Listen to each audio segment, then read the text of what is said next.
Morning. Morning. You alright, love? Morning, Richard. You alright, love? That's northern. For It those of you is. who don't know. It was quite a shock to me when I first visited your family. Really. Was it? It was, because your I'm very, accent very has posh. become very posh I since he was know. in London.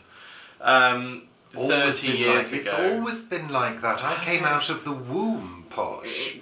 No, I did. I think you most No, of me it's did, really weird yeah. because all the kids at school, and I went to a really Rough school. rough primary school on Yeah. a council estate. Yeah, they were whipped and chained up because they were all so naughty. Yeah. Oh no, we were caned. Were Well, you? I wasn't personally because I was good.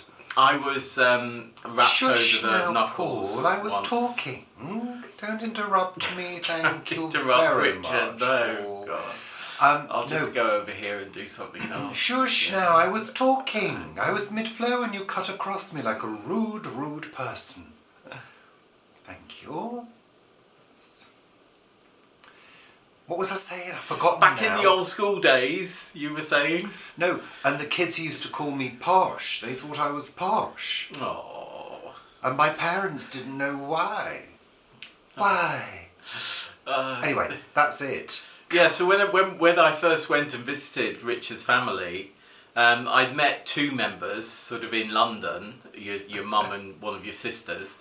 It was quite a surprise, particularly your dad, because your dad, he said, "Do you want to brew?" I went, "Sorry, what?" He went, "Do you want to brew?" I went, "Sorry, no, I don't get it." He went, "Do you want to brew?" And I looked at him and I said, Dad is asking you whether you'd like a cup of tea. Do you want a brew? Do you want a brew? Do you want a brew? Yeah, there we are. To want a brew. I'll put some subtitles on. So anyway, let's get on with the show. No, Paul. first of all, I think you should show everybody what you do before the camera starts rolling to make sure the light is right. What? You're testing. Do that. Go on, because it always makes me laugh. Well, I've got it on video. I'll run it now if you want. Oh yeah, do that. Run VT.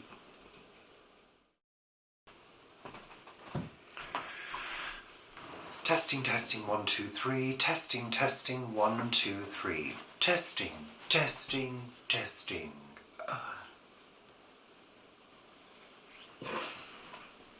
Well, I've just got to make sure it's looking okay. Well, I do hope you enjoyed that. It always makes me laugh. It does. Unless I'm grumpy. Yeah. Well, I Anyway. was a bit grumpy this week. Well, you were, yeah. I was grumpy a couple of times. Well, first of all, let's just... I know, I can't go on. My grumpy life. Join me in my grumpy life. Yeah, join me in my grumpy complaining life. What was I saying? Yeah, that's it. Short-term memory issues this week. Grumpy. I was a bit grumpy at the beginning of the week because I had that shoulder and neck issue on Tuesday. I think it was Tuesday. You can look at my vlog. I probably mention it there. Oh, the vlog. Yeah, I had a really stiff neck and saw like a knot just up here in my shoulder.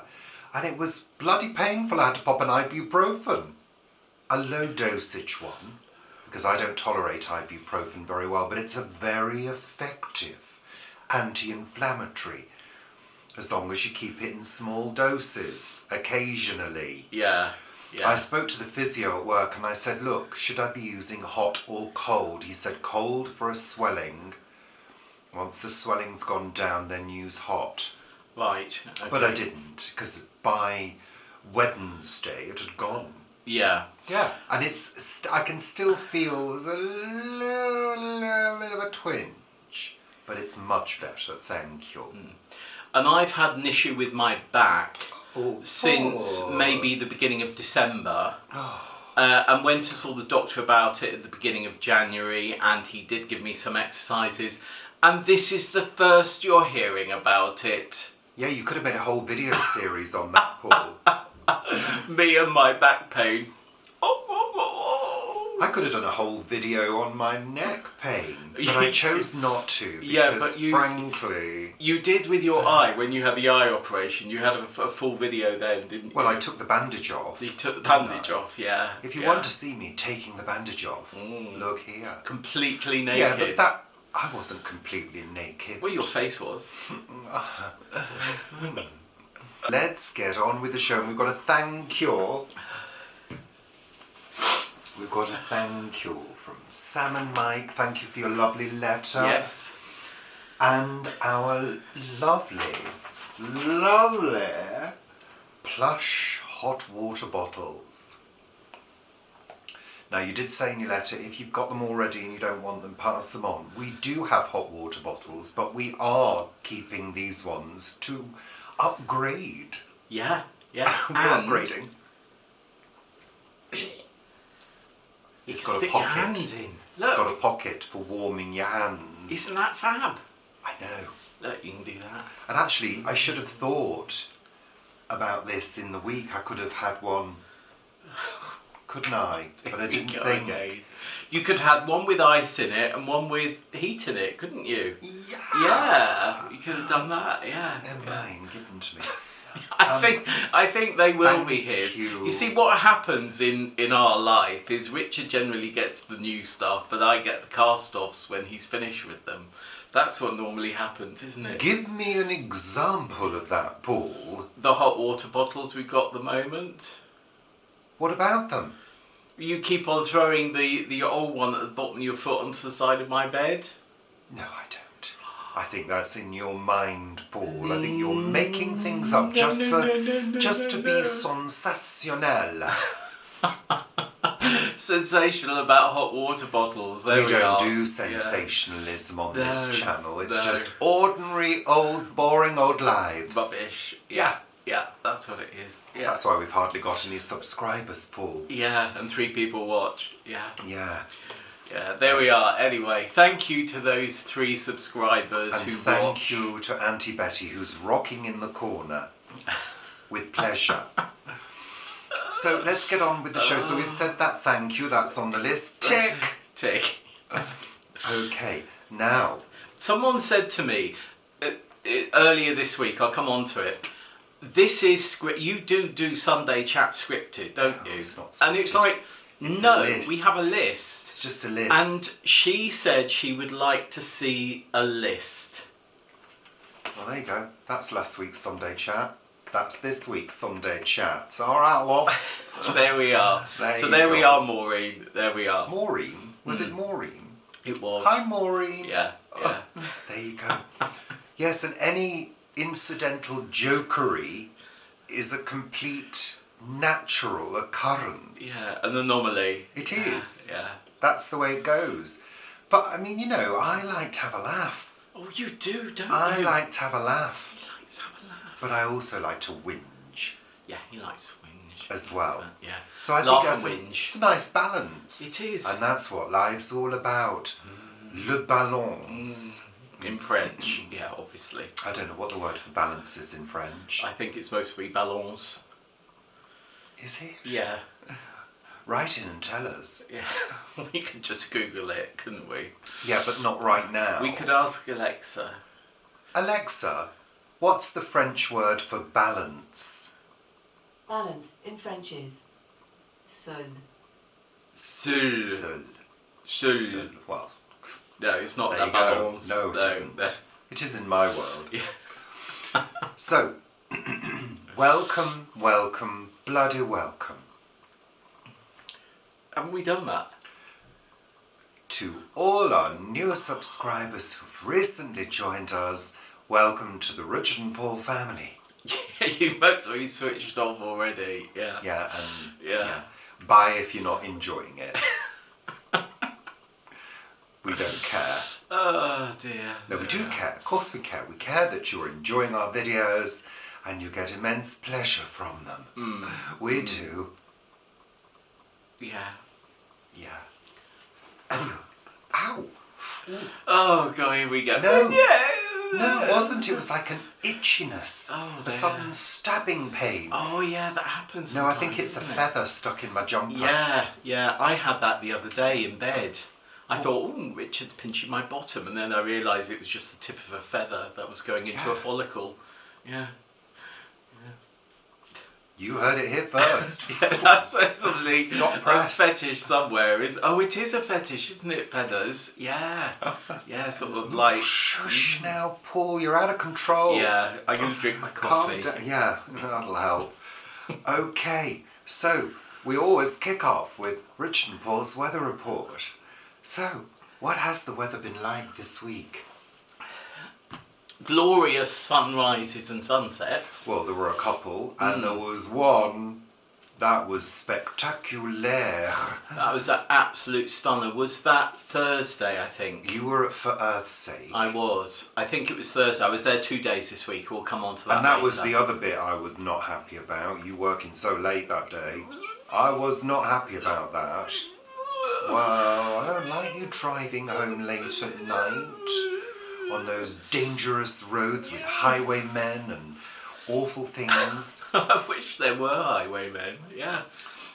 Anywho, God, wouldn't it be fabulous if there were real highwaymen now, rather than the ones that just sit in corporate offices stealing your money from you? Well, no, there are surreptitiously. carjackers, aren't there? In certain Oh yeah, regions yeah, of but the I'm world. talking about highwaymen. Yeah. What, stand and deliver? Yeah, the good old Dick Turpin, or Big Dick, as in carry on Dick. Yeah. Yes, I do like a bit of Dick. Yeah, there we are.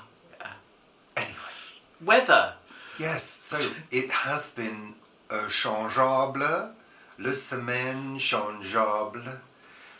So this week's been changeable. Yeah, and there was some sun, there was some rain, there was some wind last night, Paul. There was, yeah. Very windy And down for the once chimney. it was outside, not inside the bed. Yes. Blowing down the chimney of an evening.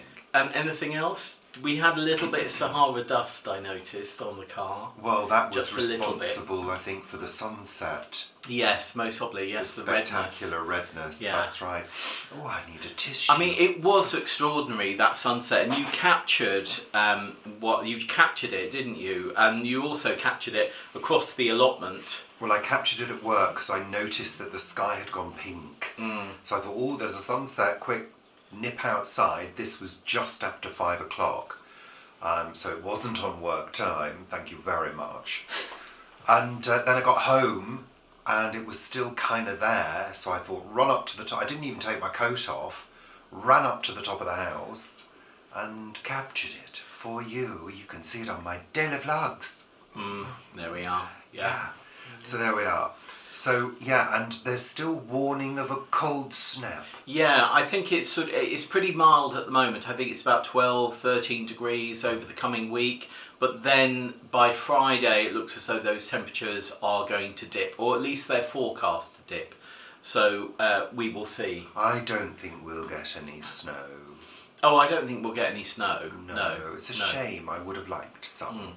But having been unusually cold a few weeks ago, at that time of year, at the moment we're slightly warmer than average. So, yeah, it's all chop and change in weather patterns and systems.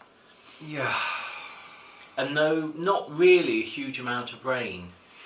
I No, noticed. it has been quite dry, but the humidity levels have been going up and down, I've they noticed, because the front door, when the humidity is high, the front door gets a bit sticky, because it's made of wood. And when it's low, it's not sticky.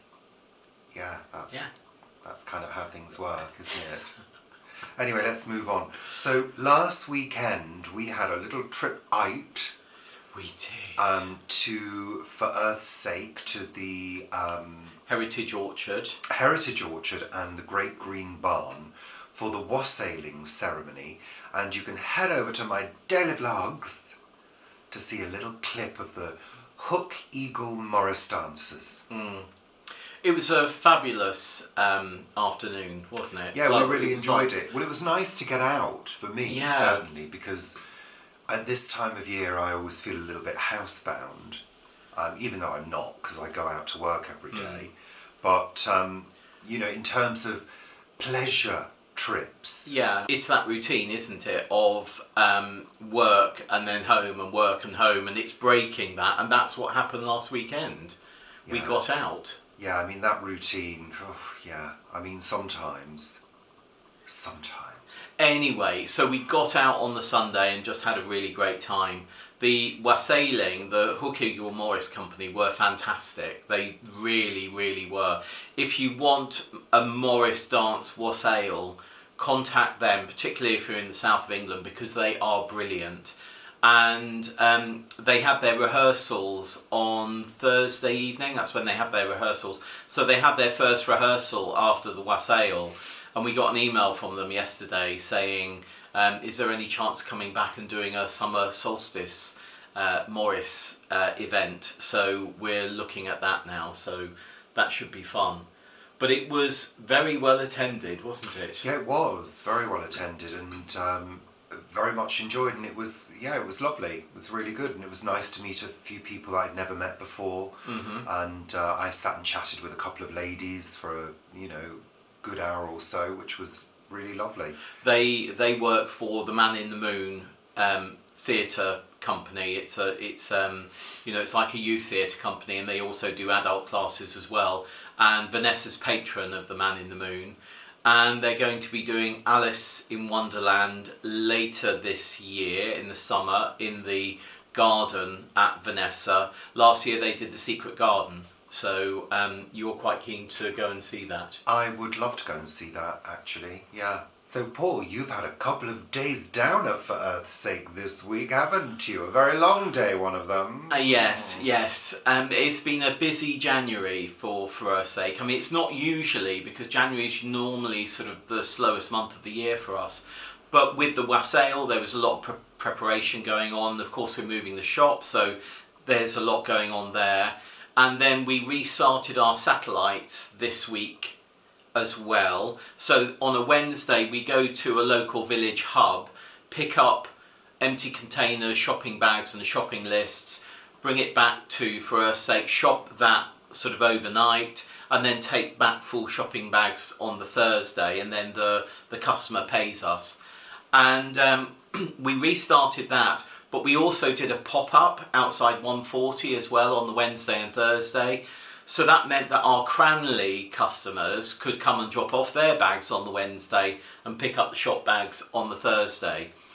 And we thought we'd most probably get about 10 people in Cranley dropping off their bags and the usual satellites. And actually we ended up with 40 people dropping off their shopping bags. And because they haven't shopped for a while with us, they were sort of quite big shopping lists. So we closed off the pop-up at about 3 o'clock, came back to For Earth's Sake, and then did all the packing and weighing and pricing and things. And I didn't leave till about 9:45. And then at that time of night it's an hour drive back, so I got here about 11:15. And you've been watching things, haven't you? So he had, which we'll come on to later. And then the next day, Thursday, I was back doing the pop-up in Cranley, and that wasn't quite such a long day. I was back here by about 7:15, something like that. So it was just very successful, which is great, that's absolutely superb. So we're doing the same thing in 2 weeks' time, but we're going to close the pop-up a bit earlier so that we can get the packing done sort of quicker. So, yeah. Good, Paul. Yeah. Fabulous. But it was a great week, it was but very exhausting, very busy. Very busy. Yeah. Oh, it's a delivery from someone. Probably my Amazon delivery. Well, I hope it is. Well, it could come later.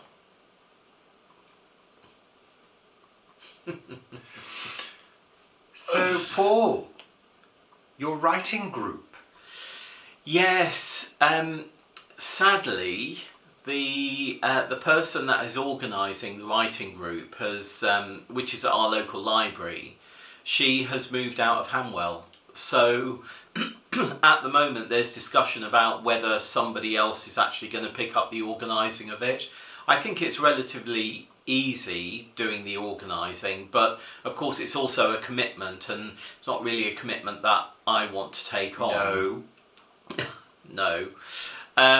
So having started that just before Christmas and really sort of quite enjoyed it, unfortunately there aren't going to be any more for the foreseeable future, but maybe in March it may start again. But I think what I should do is use that time each week to just sit down and write. So instead of having that writing group there, I just go upstairs and write at that time, because I found that sort of quite useful. And that's something that I do want to discuss with Vanessa and one other person that I work with at the moment, that I want to segment some time out for me each week, because I feel as though some boundaries there's been an encroachment on the time that I have to myself, if you see what I mean, to do my own stuff. So I need to sort that balance out. So you and me both. Yeah, exactly. Yeah. Because life can't be all about work. No. Especially when you get to our age. Well, your age. My age, I'm 39. But it's true, you can't. I mean, this week for me has been I don't know, it's just been incredibly busy. And too much computer work. Far too much. And I think that's what was doing my neck and shoulders in. And you also had to do an induction yesterday, on Friday afternoon. You had to do 2 inductions, which meant that the work that you would have done during those inductions wasn't done. And because of the way you work, you want to hit Monday morning with a fresh, completely fresh. So when he came home last night, he did an hour and a half of work at home to catch up on that induction time you'd lost, didn't you? Well, it wasn't an hour and a half, it was an hour. It was an hour. Yeah, but I do like to start afresh every day. I hate things hanging over, because it would just build up if you let it. Oh, absolutely. And I can't live like that. I mean, I do work with lists now, and I have done for quite a number of years, and sometimes when you're working with clients, things that you want ticked off that day don't get ticked off that day, because they might not see what you need done as a priority, and that can be frustrating as well. Well, I think that's the good thing about my job in terms of the way I work, because everything's done by email. So I always reply to an email once the work has been done. And I do literally, I don't spend any time writing anything. I simply write "done!" and send it back. So I know it's been done, so I don't need to make lists at work. The only time I ever write a reminder, I always have post-it notes next to me. Yeah. And I will make a little note on a post-it note and stick it on the desk. And they're pink, they're bright pink, so I see them, they don't get lost, And I see them, even if they drop on the floor, I can see them. Yeah. But there's never more than 2 post-it notes. Well, I think that's great. My list, I have a day list, and anything that's not done that day obviously goes on to the next day. By Friday, I am usually clear on my lists. Not on my lists of personal stuff that I want to do, but work stuff is clear. I have to prioritise. I have to know which. Has it gone dark? It has, yeah. Are we too dark? No, I think it's all right. I have to know what's priority, and I have to make that decision myself. And so sometimes I'll have 3 or 4 things that I have to do, and I'll think, well, I'll do that one first. That one's complex, so I'll leave that till later. Get those done, and just do them now. Now. The only things I leave for later are things like photocopying or printing. Right. Things like that. Right. For things that I need in the office. I leave those till later. Well, because they're not priority. I'm glad you mentioned printing, because I need to note down the amount of printing that I did for a client this week, because those are consumables so the paper costs you obviously and the ink costs you, and if you don't charge for those things, then that sort of comes out of my consultancy fee. So consumables, expenses are always charged on top. So I need to make a note of that print that I did this week. And I believe, Paul, you wanted to have a little whinge about something, didn't you? Yeah, I did. We were watching. It's about sort of performance, but also not fakery. But I don't know. I think there's an awful lot of fakery going on at the moment. And we were watching Mastermind, and there was a lovely DJ on it who does the 4 o'clock in the morning stint, very early in the morning, and she was very much that, I'm sure, the persona that she is on the radio program. And there's so much performance in things now, and including sort of like YouTube videos and people who are elevating themselves, and in some ways that's absolutely great, but I think you also miss that, or I miss the truism and the realism of that person, and that's sort of what I want to sort of hold on to with A Week at the Plot, whether people like it or not. Hold on to that realism, because I've been watching a few other things lately, because people suggest things to us, and I've looked at them, and I looked at one particular relatively new YouTuber that was suggested to me this week, and it was this person I think must have been an actor at some point, because it's all about the performance rather than the work that is being done and understanding behind the work that is being done.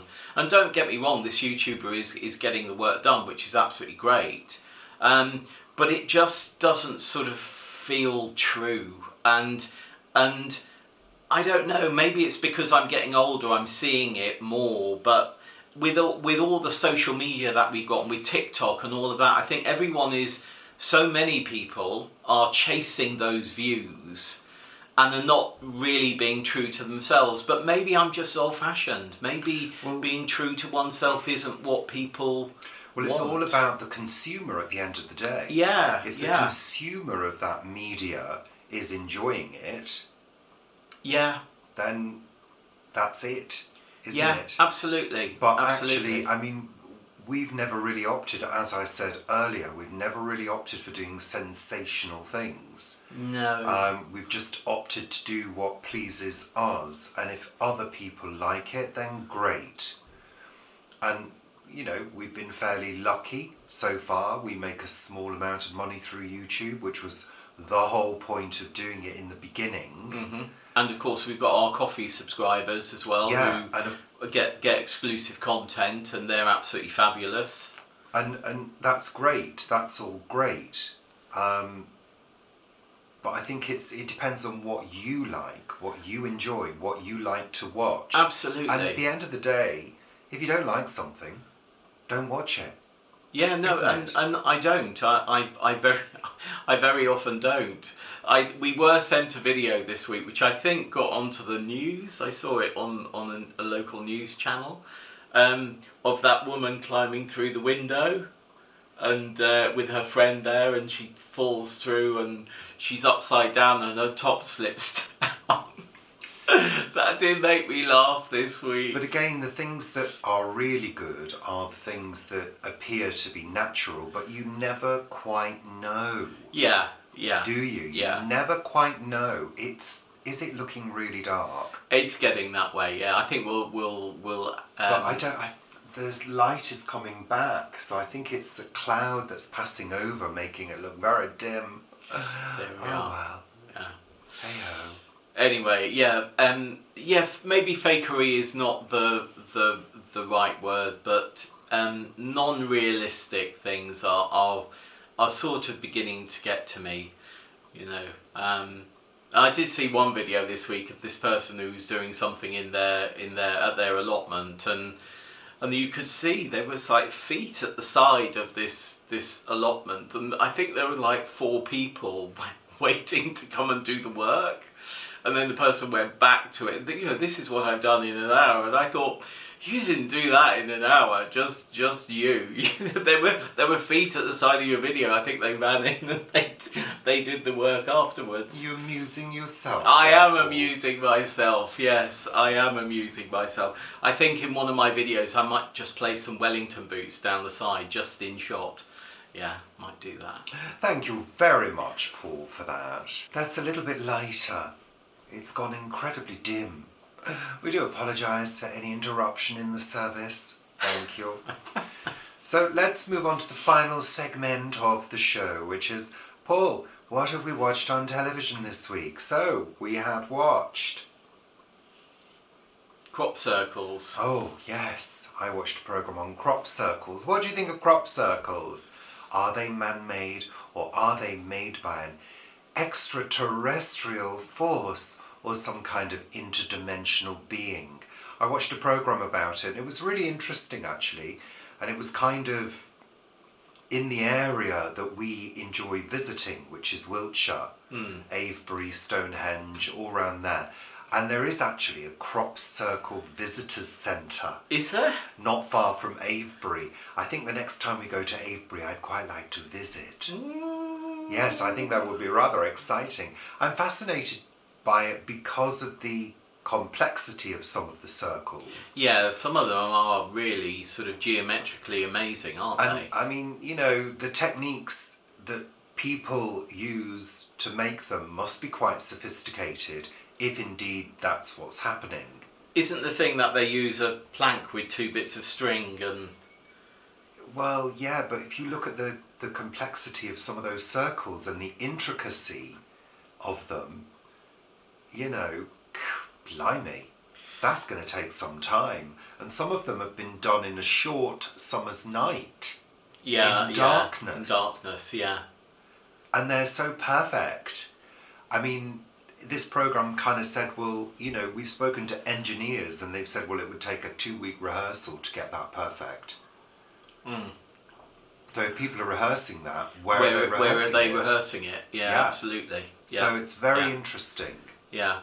And there's been sort of tales of, you know, farmers who have gone out in the morning, and of course, you know, farmers very often keep a close eye on their land at night as well, and a crop circle has appeared, yet at night there was, you know, no lights in the field and things. So it's very interesting phenomena.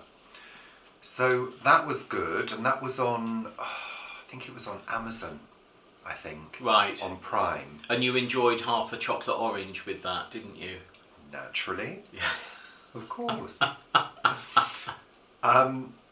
We've been rewatching old Top of the Pops, and we watched one last night from 1983. Yeah. That was quite fascinating. And then also one from 1960? 1978. 1978. Yeah. That was good.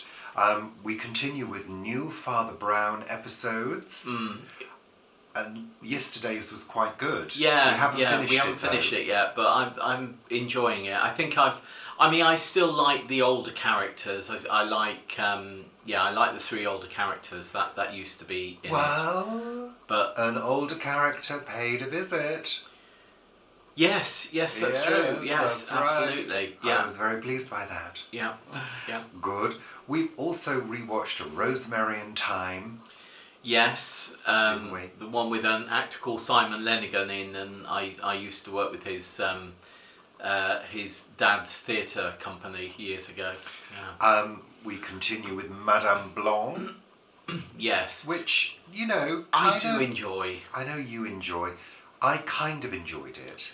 It was a better episode. It was. The last one was a bit, but the one the other day was really good. Yeah. We can also continue with the Great Pottery Throwdown. Yeah, which is always fun. As I've said before, particularly what I like is the building, the interaction of the contestants and things like that, rather than necessarily the presenting. But I feel in some ways they pull back on the comedy of the presenters a little bit as we've gone into this series. Well, and we also always skip the intro. Yeah, the intro you know, is excruciating. Yeah, frankly. 37 minutes of intro of what's going to happen on the programme. Well, no, it's they do like a comedy thing. yes yeah, and yeah. no, thank you. Just get to the pottery. We watched Wilderness with Simon Reeve, Oh, and yes. that was, I think, the second. Patagonia with the little Patagonian men. Yeah, on yeah. the hillside in their little hut. Yeah, one of them very. One of them was yeah, rather attractive, I have to say. If Patagonia have got men like that, then I'm on it. So, But I'm not walking across that ice field. no, you're not, are you? You're not. I think you said at one point, why did they walk all the way up the ice field to walk back? I said that was the point. They needed to get to the top. But it was interesting, and in terms of the climate crisis, it was always also interesting. So yeah, worth a watch. Well, the Definitely. little Patagonian men were talking about how the weather has changed, weren't they? Yeah. Anyway, I couldn't live a life like that. No, I don't think I. Well, Eating no, I all that couldn't. meat. Oh yeah, there was a lot of meat. They just being ate eaten. meat Yeah. all the time. Yeah. From the yeah. poor cows that they'd killed themselves. Well, yeah, but I mean that's their way of life, isn't it? That's what they do. So yeah. Thank you. We continue watching the awful, awful bargain hunt at lunchtimes. And I've worked out it's just because I want to shout at them. Yeah, it is. That's it. It is. Yeah. It gives me a release. Yeah, he gets halfway through his soup and then he's shouting Oh, at them. it's such a crappy programme. It really is. But honestly. watched by millions. Watched by millions and beloved. We watched Question Time this week, which was from Glasgow. Scotland! And frankly, it was boring. It was a bit. It was so boring. It was unbelievable. I'm not saying Glasgow is boring. The No, subject it's a matter very was interesting boring. city. Yeah. The subject matter was boring. We also watched Britain's Best Love Comedies, and this week was To the Manor Born. Yeah. So it was a kind of documentary with interviews from cast members, surviving cast members, namely Penelope Keith and The auctioneer and various people. I can't really remember now. yeah. But it was very good. It was really good, really enjoyable, and we of course continue with the series To the Manor Born. Yeah, there was a person on there talking about how Peter Bowles was a consummate gentleman's actor, and I knew him. I'd worked with him several occasions, and most notably, I think on School for Wives at the Piccadilly Theatre with Eric Sykes. And that was a really there was a change of cast. It went from Eric Sykes to Paul Daniels, who took over from Eric Sykes after Eric had done 12 weeks, I think. And that's a story I'll come on to another time. But Peter Bowles always has a sort of, got space in my heart because he was such a lovely guy. Not necessarily the easiest guy to work with, but a truly lovely guy. Yeah. Good. We also watched a programme on 10 things that the Victorians did for us with Michael Burke, Yeah. who is a well-known journalist in the UK. It was very light, but relatively interesting. But the bloody music! Oh, yes! Music, continuous music of different types across the whole programme. It kind of made it quite tiring to watch. Yeah, it was like swimming in water and being engulfed by this musical overflow at certain points, and it just seemed far, far too much. But interesting. Very interesting. But the structure of the programme was terrible as well, Yeah. wasn't it? Because it was sort of like a 5-minute segment, then a 30-second, advertisement thing, and then back to the programme, and that was very odd. They were talking about, electricity, bridges, Sewers, all of that kind of thing. And why they had to choose to go down a big, deep, dark sewer, I do not know. He doesn't like big I don't cavernous know. things underground. No, There. no, thank you. And why did they have to go into the bridge as well? Yeah, Into the cavernous innards of the Bristol. Clifton Suspension Bridge. Yeah. No, I don't like things like that. But that was fascinating because I thought the Clifton Suspension Bridge was something that was built and really, really heralded. I didn't realise that actually I think they ran out of money, or they ran out of sort of joy for it, and it took quite a long time for it to be completed. But I mean, it's such an amazing bridge, you know, it really is lovely. It was the longest suspension bridge in the UK at one point. Super duper. And we've started a series on Netflix called Boy Swallows Universe. I think it's called that. It is, yeah. It's gritty. Yeah. It's funny in parts. I've laughed out loud several times. I wouldn't call it a comedy, but it's one of those really. I'm intrigued. I'm completely intrigued. We've only watched one episode, and I'm intrigued to know what happens next. I'm intrigued to a point. If I didn't watch it and continue it, then I really would miss it. I would. I want to know what happens next. I think you might be watching that on your own. There we are. There's the critique of that one. Unless it completely changes. I think there was a lot happen. You know, with many of these limited series, or you know, maybe there will be a second series. I don't know, but there's so much is packed into the first episode because they really want to, you know, give you a taster of the whole series, and then subsequent episodes are, you know, somewhat different. So we'll see if this is that's the case with this one. Yeah. Your skin's looking very lovely at the moment, Richard. Thank you, Paul. Anyway, that's it. That's it. We've done the list. We've done the list, yeah. We've gone through our 17 pages of scripted comedy and entertainment. So thank you for watching. We do appreciate your support. Thank you. And do come again. Yes, maybe in a week's time when there'll be another Sunday Chat. Bye for now. Bye.